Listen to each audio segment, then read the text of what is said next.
Bismillahirrohmanirrohim. Assalomu alaykum. Bozor va biznes kanalining qadrli obunachilari. 2026-yilda masalan 2000, 1,5 ming, 5 ming dollar pulim bor, qanaqangi daromad qilsam bo'ladi degan obunachilarimiz qadrdonlar, ozgina yerdan unumli foydalanib, masalan kuniga 1 milliondan 2 million so'mgacha daromad qilishingiz mumkin. Bugungi videomiz xuddi mana shu haqida bo'ladi.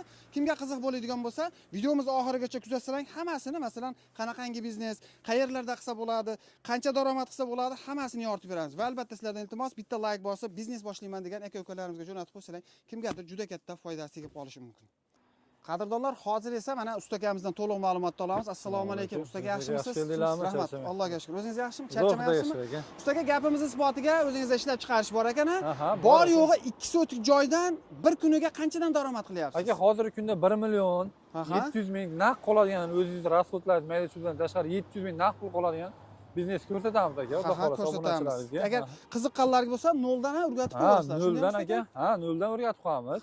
Bu biznesni masalan boshlash uchun aka qancha pul bo'lishi kerak? Endi o'zini oila byudjetdan ajratgan pul 2 ming, 3 ming farqi yo'q aka, 1,5 ming ketaveradi o'zini rasxod oila byudjetdan ajratgan tashqari. 1,5 ming bo'ladimi, 2 ming, 3 ming ketaveradi aka. Qancha ko'p pul tiksa, shuncha ko'p daromad oladi. Tushunarli.